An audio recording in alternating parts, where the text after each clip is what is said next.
ਸੋ ਨੋ matter ਅਸੀਂ ਇੱਥੇ world ਦੀ best treatment ਵੀ ਕਰ ਲਈਏ, ਬਟ ਜੇ ਚੰਗੀ ਡਾਈਟ ਨਹੀਂ ਲਿੱਤੀ ਜਾਂਦੀ ਹੈ ਤਾਂ ਉਹ ਟ੍ਰੀਟਮੈਂਟ ਦਾ ਅਸਰ ਨਹੀਂ ਹੁੰਦਾ, ਬਿਕੋਜ਼ ਅੰਦਰੋਂ ਹੈਲਦੀ ਹੋਣਾ is one of the most important thing. ਸ਼ਬਾਮ, how will I get to know ਕਿ ਮੈਨੂੰ ਕਿਸੇ ਟ੍ਰੀਟਮੈਂਟ ਦੀ ਲੋੜ ਹੈ ਜਾਂ ਮੈਨੂੰ ਬਟੌਕਸ ਕਰਾਉਣਾ ਚਾਹੀਦਾ ਹੈ ਜਾਂ ਡਿਟੌਕਸੀਫਿਕੇਸ਼ਨ ਲਈ ਜਾਣਾ ਚਾਹੀਦਾ?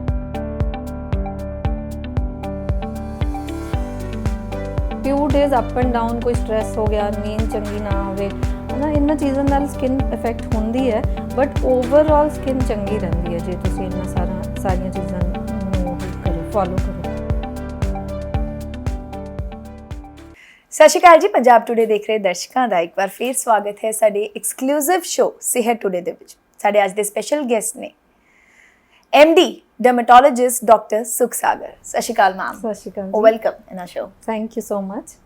Ma'am, healthy, glowing and beautiful skin is an ultimate fashion accessory, I believe. So, मैं तुहानू पूछना चाहूँगी कि how often we should meet a dermatologist? I would say दो मतलब age related ਹੁੰਦਾ है, बट डेफिनेटली कोई ना कोई ट्रीटमेंट, कोई ना कोई once a month I would recommend कि ਇੱਕ ਵਾਰ ਮਿਲ ਲੈਣਾ ਚਾਹੀਦਾ। ਮਿਲ ਲੈਣਾ ਜ਼ਰੂਰੀ ਹੈ। ਅੱਛਾ, ਡਾਈਟ ਕਿੱਦਾਂ ਅਫੈਕਟ ਕਰਦੀ ਹੈ ਸਾਡੀ ਸਕਿਨ ਹੈਲਥ ਨੂੰ? ਸੋ ਡਾਈਟ ਬਹੁਤ ਜ਼ਿਆਦਾ ਇੰਪੋਰਟੈਂਟ ਹੈ। ਲਾਈਕ ਮੇਰੇ ਕੋਲ ਵੀ ਜਦੋਂ ਪੇਸ਼ੈਂਟਸ ਕਲਾਇੰਟਸ ਆਉਂਦੇ ਨੇ, so I always explain it to them ਕਿ ਡਾਈਟ ਬਹੁਤ ਹੀ ਵੱਡਾ ਰੋਲ ਪਲੇ ਕਰਦੀ ਹੈ। ਸੋ ਨੋ ਮੈਟਰ ਅਸੀਂ ਇੱਥੇ ਵਰਲਡ ਦੀ ਬੈਸਟ ਟ੍ਰੀਟਮੈਂਟ ਵੀ ਕਰ ਲਈਏ, ਬਟ ਜੇ ਚੰਗੀ ਡਾਈਟ ਨਹੀਂ ਲਿੱਤੀ ਜਾਂਦੀ ਹੈ ਤਾਂ ਉਹ ਟ੍ਰੀਟਮੈਂਟ ਦਾ ਅਸਰ ਨਹੀਂ ਹੁੰਦਾ, ਬਿਕੋਜ਼ ਅੰਦਰੋਂ ਹੈਲਦੀ ਹੋਣਾ is one of the most important thing. So diet मतलब rich in I would say पानी चंगी तरह पीना, प्रोटीन्स चंगी तरह लेना, दैन ग्रीन वेजिटेबल्स, सैलड, ये सारा कुछ बहुत ज़्यादा इंपॉर्टेंट है। And what foods we should avoid for healthy skin? So oily food, spicy food avoid करना चाहिए, बट मतलब इट्स अनरियल टू थिंक कि कोई जंक नहीं खाएगा। सो आई ऑलवेज सजेस्ट कि जंक खाओ। आई मीन ਇੱਕ ਤੁਹਾਨੂੰ ਹਫਤੇ 'ਚ ਇੱਕ ਜਾਂ ਦੋ ਦਿਨਾਂ 'ਤੇ ਲਿਮਿਟ ਰੱਖੋ। ਦੂਸਰਾ ਜੰਕ ਦੇ ਨਾਲ ਪੂਰੇ ਦਿਨ 'ਚ ਜਿਹੜੀਆਂ ਮੈਂ ਚੀਜ਼ਾਂ ਦੱਸੀਆਂ ਉਹ ਬਹੁਤ ਜ਼ਿਆਦਾ ਇੰਪੋਰਟੈਂਟ ਹੈ। ਮੈਂ ਪੜ੍ਹ ਰਹੀ ਸੀ ਕਿ ਕਾਫੀ ਟ੍ਰੀਟਮੈਂਟਸ ਬਾਰੇ ਤੁਸੀਂ ਲਿਖਿਆ ਹੋਇਆ ਹੈ, ਐਂਟੀ ਏਜਿੰਗ ਟ੍ਰੀਟਮੈਂਟਸ ਨੇ ਕਾਫੀ, ਉਹ ਕੀ ਨੇ? So anti ageing treatment basically skin tightening ਵਾਸਤੇ ਹੁੰਦੀਆਂ ਨੇ। For example radio frequency treatment, for example photo facials, for example ਅੱਜ ਕੱਲ੍ਹ ਬੋਟੌਕਸ ਫਿਲਰਸ ਵੀ ਆ ਗਏ ਨੇ ਜਿਹੜੇ ਸਕਿਨ ਦੀ ਸੈਗਿੰਗ ਨੂੰ ਠੀਕ ਕਰਦੇ ਨੇ। ਸੋ ਇਹ ਸਾਰੀਆਂ ਟ੍ਰੀਟਮੈਂਟ ਐਂਟੀ ਏਜਿੰਗ। ਇਹ ਸੇਫ ਨੇ ਸਭ?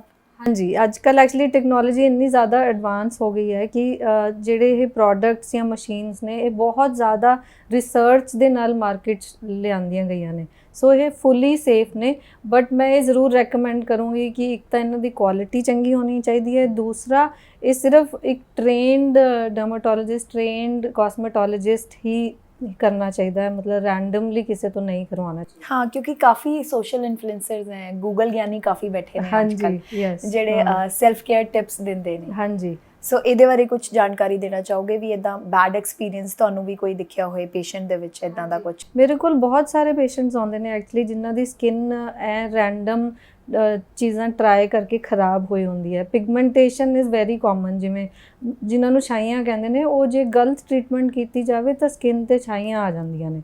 ਉਹ ਸਕਿਨ ਦਾ ਇੱਕ ਰਿਐਕਟ ਕਰਨ ਦਾ ਤਰੀਕਾ ਹੈ ਕਿ ਕੁਝ ਗਲਤ ਕੀਤਾ। ਸੋ ਇਸ ਕਰਕੇ ਆਈ ਵਿਲ ਸੇ ਕਿ ਡੈਫੀਨਿਟਲੀ ਮਤਲਬ ਤੁਸੀਂ ਜਿਹਦੇ ਕੋਲ ਵੀ ਜਾਂਦੇ ਹੋ ਉਹਦੀ ਪਹਿਲਾਂ ਡਿਗਰੀ ਦੇਖੋ, ਕਿਉਂਕਿ ਇੰਡੀਆ 'ਚ ਅੱਜ ਕੱਲ੍ਹ anybody is doing cosmetology.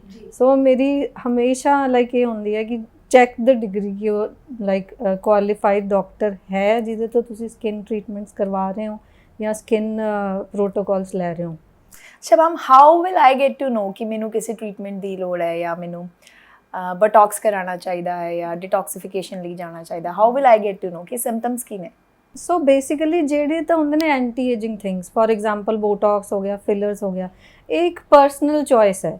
Some people ਸੇ ਕਿ ਏਜ ਗ੍ਰੇਸਫੁਲੀ ਕਰਨਾ ਚਾਹੀਦਾ ਹੈ, ਸੋ ਰਿੰਕਲਸ ਚੰਗੇ ਲੱਗਦੇ ਨੇ, ਐਂਡ ਦੇ just say they don't believe in it. Yes, ਹਾਂ, so that is one thing.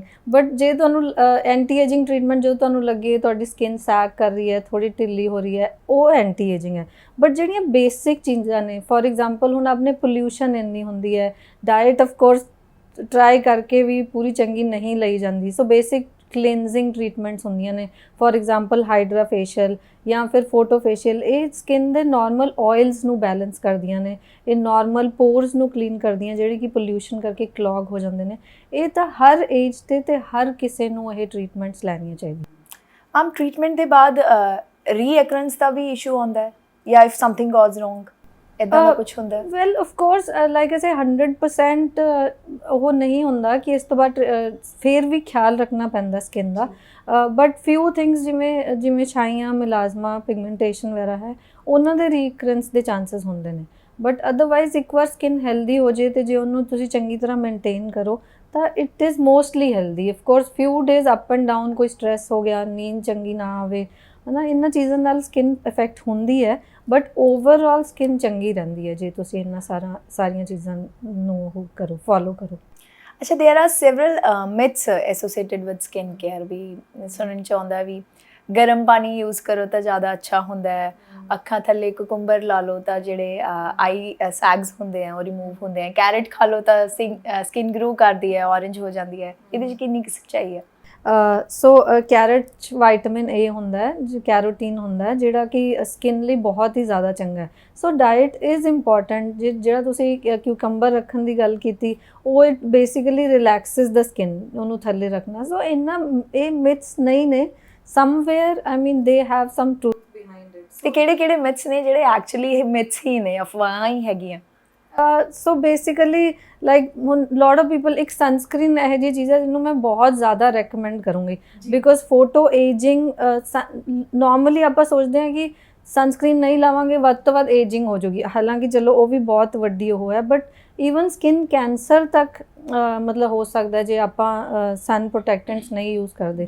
ਸੋ ਲੋਕਾਂ ਦੀ ਜਨਰਲੀ ਮਿਥ ਹੁੰਦੀ ਹੈ ਕਿ ਸਨਸਕ੍ਰੀਨ ਲਾਵਾਂਗੇ ਸਕਿਨ ਡਾਰਕ ਹੋ ਜਾਏਗੀ, ਸਨਸਕ੍ਰੀਨ ਲਾਵਾਂਗੇ ਐਕਨੇ ਹੋ ਜਾਏਗੀ। So this I would like to say ਕਿ ਸਨਸਕ੍ਰੀਨ ਨਾਲ ਇਹੋ ਜਿਹਾ ਕੁਛ ਨਹੀਂ ਹੁੰਦਾ। ਰਿਲੀਜੀਅਸ ਯੂਜ਼ ਯਾਨੀ ਕਿ ਦਿਨ 'ਚ 2 ਵਾਰ ਸਨਸਕ੍ਰੀਨ ਲਾਣਾ ਬਹੁਤ ਇੰਪੋਰਟੈਂਟ ਹੈ, ਤੁਸੀਂ ਕਿਤੇ ਜਾ ਰਹੇ ਹੋ ਜਾਂ ਨਹੀਂ ਜਾ ਰਹੇ ਹੋ, because even the lights, cameras, I'll also keep this in mind.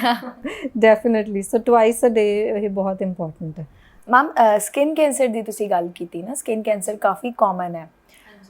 ਕਿਹੜੇ ਸਿੰਪਟਮਸ ਨੇ ਜਿਸ ਤੋਂ ਅਸੀਂ ਆਪ ਡਾਇਗਨੋਸ ਕਰ ਸਕਦੇ ਹਾਂ ਕਿ ਵੀ ਨੀਡ ਟ੍ਰੀਟਮੈਂਟ, ਤੇ who all are at increased risk of skin cancer?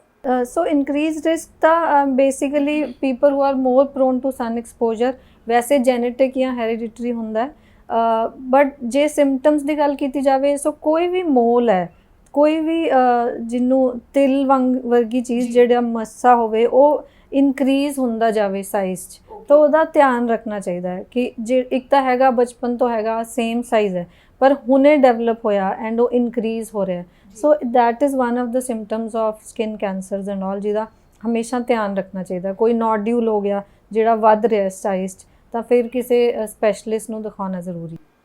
And ma'am, ਇਹ ਜਿਹੜੇ ਐਕਨੇ ਹੈਗੇ ਆ, ਹੈ ਨਾ, ਕਾਫੀ ਲੋਕ ਇਹਨੂੰ ਲੈ ਕੇ ਪਰੇਸ਼ਾਨ ਰਹਿੰਦੇ ਨੇ, ਪਿੰਪਲਸ ਐਕਨੇ ਨੇ, ਕਿ where it is coming from, ਤੇ ਇਹਦਾ ਟ੍ਰੀਟਮੈਂਟ ਕੀ ਹੈ? ਸੋ ਕਮਿੰਗ ਫਰੋਮ ਲਾਈਕ ਅੱਜ ਕੱਲ੍ਹ ਮੇਰੇ ਕੋਲ ਜੇ 100 ਕੁੜੀਆਂ ਆਉਂਦੀਆਂ ਨੇ, ਉਹਨਾਂ 'ਚੋਂ 90 ਹੈਵ ਓਵੇਰੀਅਨ ਹਾਰਮੋਨ ਡਿਸਫੰਕਸ਼ਨ, ਜਿਹਨੂੰ ਕਿ PCOD ਜਾਂ PCOS ਕਿਹਾ ਜਾਂਦਾ ਹੈ। ਉਹਦੇ ਕਰਕੇ ਇਹ ਇਸ ਕਰਕੇ ਜ਼ਿਆਦਾ ਹੋਣ ਲੱਗ ਗਿਆ, again food and environment and stress. ਮਤਲਬ ਮੈਨੂੰ ਯਾਦ ਹੈ ਕਿ ਜਦੋਂ ਅਸੀਂ ਸਕੂਲ 'ਚ ਹੁੰਦੇ ਸੀ, ਮੈਨੂੰ ਪਤਾ ਨਹੀਂ ਹੁੰਦਾ ਸੀ ਸਟ੍ਰੈਸ ਜਾਂ ਡਿਪਰੈਸ਼ਨ ਕੀ ਹੁੰਦੀ ਹੈ, ਬਟ ਅੱਜ ਕੱਲ੍ਹ ਦੇ ਬੱਚੇ of course they are going through it's a common thing. So ਇਹਨਾਂ ਚੀਜ਼ਾਂ ਕਰਕੇ PCOD PCOS ਬਹੁਤ ਹੋਣ ਲੱਗ ਗਿਆ, ਜਿਹਦੇ ਕਰਕੇ ਐਕਨੇ ਮਤਲਬ ਹਰੇਕ ਦੂਸਰੀ ਤੀਸਰੀ ਗਰਲ ਨੂੰ ਹੈਗੀ ਹੈ। ਸੋ ਦੈਟ ਇਜ਼ ਦ ਰੀਜ਼ਨ ਕਿ ਐਕਨੇ ਵੱਧ ਰਹੀ ਹੈ। ਸੋ ਆਈ ਵੁੱਡ ਸੇ ਜੇ PCOS ਕੰਟਰੋਲ ਕਰਨ ਦੇ 2 ਬੇਸਿਕ ਤਰੀਕੇ ਹੈਗੇ ਨੇ, good diet and good exercise. So ਇਹ ਦੋਨੋਂ ਫੋਲੋ ਕੀਤੀ ਜਾਵੇ ਤਾਂ ਐਕਨੀ ਵੈਸੇ ਹੀ ਥੋੜ੍ਹੀ ਘੱਟ ਜਾਂਦੀ ਹੈ। ਬਾਕੀ ਆਫ ਕੋਰਸ ਇੱਕ ਵਾਰ ਸਕਿਨ ਸਪੈਸ਼ਲਿਸਟ ਨੂੰ ਕੰਸਲਟ ਕਰ ਲੈਣਾ ਚਾਹੀਦਾ of course. And what about hair fall reason and treatment coming from my experience? Hair fall ਦੇ reasons of course hormonal 1, 2 bad diet and 3 less proteins in the diet. ਇਹ ਸਾਰੀਆਂ ਚੀਜ਼ਾਂ ਨਾਲ hair fall increase ਹੁੰਦੀਆਂ। Then products increase, heat, ਅੱਜ ਕੱਲ੍ਹ heat ਟਰੀਟਮੈਂਟਸ ਜ਼ਿਆਦਾ ਹੋ ਗਈਆਂ ਨੇ। ਸੋ ਹੇਅਰ ਫਾਲ ਦੇ ਇਹਨਾਂ ਚੀਜ਼ਾਂ ਕਰਕੇ ਚਾਂਸਿਸ ਜ਼ਿਆਦਾ ਹੋ ਜਾਂਦੇ ਨੇ। ਸੋ ਨਿਊਟ੍ਰੀਸ਼ਨਲ ਡੈਫੀਸ਼ੀਐਂਸੀ ਹੋਏ ਮਤਲਬ ਉਹ ਹੇਅਰ ਅਤੇ ਸਕਿਨ ਦੋਨਾਂ 'ਤੇ ਹੀ ਸ਼ੋ ਕਰੇਗੀ। ਸੋ ਮਤਲਬ ਜਦੋਂ ਵੀ ਹੇਅਰ ਫਾਲ ਲਈ ਮੇਰੇ ਕੋਲ ਕੋਈ ਆਉਂਦਾ, ਸੋ ਇਹ ਨਹੀਂ ਹੁੰਦਾ ਕਿ ਅਸੀਂ ਸਿਰਫ ਹੇਅਰ ਨੂੰ ਦੇਖਦੇ ਹਾਂ ਨਾ, ਅਸੀਂ ਓਵਰਆਲ ਹਰੇਕ ਚੀਜ਼ ਨੂੰ ਅਸੈਸ ਕਰਦੇ ਹਾਂ ਕਿ ਉਹਨਾਂ ਦੀ ਡਾਈਟ ਕਿਹੋ ਜਿਹੀ ਹੈ, ਕੋਈ ਹਾਰਮੋਨਲ ਪ੍ਰੋਬਲਮ ਤਾਂ ਨਹੀਂ ਚੱਲ ਰਹੀ, ਥਾਇਰੋਇਡ ਪ੍ਰੋਬਲਮ ਤਾਂ ਨਹੀਂ ਹੈ, ਉਹਦੇ 'ਚ ਵੀ ਦੇਖਿਆ ਜਾਂਦਾ ਕਿ ਹੇਅਰ ਚੇਂਜਸ ਹੁੰਦੀਆਂ ਨੇ, ਕੋਈ ਫੀਮੇਲਸ ਪੀਰੀਅਡ ਚੇਂਜਸ ਤਾਂ ਨਹੀਂ ਹੈ। ਇਹ ਸਾਰੀਆਂ ਚੀਜ਼ਾਂ ਹੇਅਰ ਫਾਲ, ਹੇਅਰ ਗਰੋਥ ਨੂੰ ਅਫੈਕਟ ਕਰਦੀਆਂ ਨੇ। ਮੈਮ ਡੇਲੀ ਸਕਿਨ ਕੇਅਰ ਦੀ ਜੇ ਗੱਲ ਕਰੀਏ, ਘਰੇਲੂ ਨੁਸਖੇ ਤੋਂ ਲੈ ਕੇ ਹੈਲਥ ਸਾਇੰਸ ਦੇ ਵਿੱਚ ਕੀ ਰਿਕਮੈਂਡੇਸ਼ਨਸ ਨੇ ਤੁਹਾਡੀ?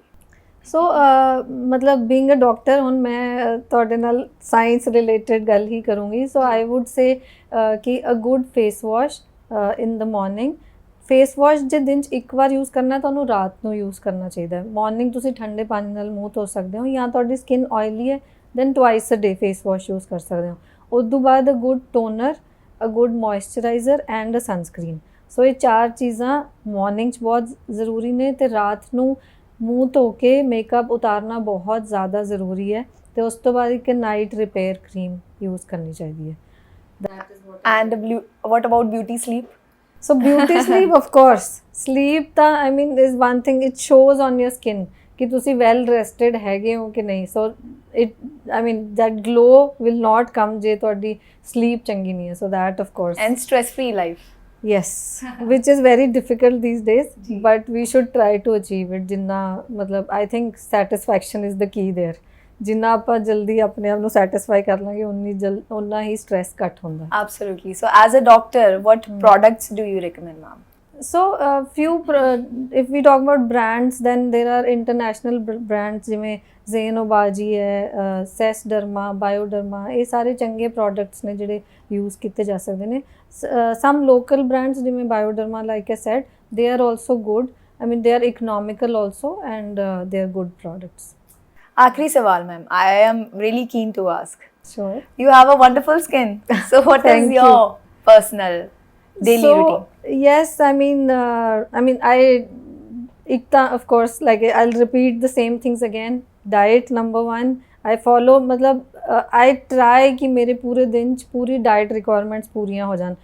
For example, जे हुन मैनू पता है दही खाना ज़रूरी है, वालनट्स खाने ज़रूरी ने, फ्रूट खाना ज़रूरी है। सो जे टाइम नहीं ਹੁੰਦਾ, what I do is ਇੱਕ ਮਿਕਸੀ ਦੇ ਵਿੱਚ ਦਹੀਂ ਪਾਇਆ, ਫਰੂਟ ਪਾਇਆ, ਵਾਲਨਟਸ ਪਾਏ, ਪੰਪਕਿਨ ਸੀਡਸ ਪਾਏ, ਤੇ ਉਹ ਇਕੱਠਾ ਖਾ ਲਿਆ। ਸੋ diet I really pay good importance to. Vital role, ji. Then I try to be satisfied, stay satisfied and happy, and then good products, of course. Thank you so much for giving your valuable time. Thank you so much for having you. Any message for our viewers at last? Yes, so I would like to say ਕਿ ਤੁਸੀਂ ਅੱਜ ਕੱਲ੍ਹ ਚੰਗੀ skin ਹਰੇਕ ਕਿਸੇ ਨੂੰ ਚਾਹੀਦੀ ਹੈ। that is everybody's goal. I mean filters is good, but they say having good skin is more important, right? So if you want to glow, stay happy, follow good diet, exercise karo, and of course anytime needed you can come to us. So thank you so much, ma'am. So filters ਨਾਲ ਹੀ ਕੰਮ ਨਾ ਚਲਾਓ ਜੀ, stay healthy and stay happy. ਅਗਲੀ ਵਾਰ ਫੇਰ ਹਾਜ਼ਰ ਹੋਵਾਂਗੇ ਨਵੇਂ ਚਿਹਰੇ ਦੇ ਨਾਲ। ਉਦੋਂ ਤੱਕ ਜੁੜੇ ਰਹੋ ਸਾਡੇ ਚੈਨਲ ਦੇ ਨਾਲ। ਸਤਿ ਸ਼੍ਰੀ ਅਕਾਲ।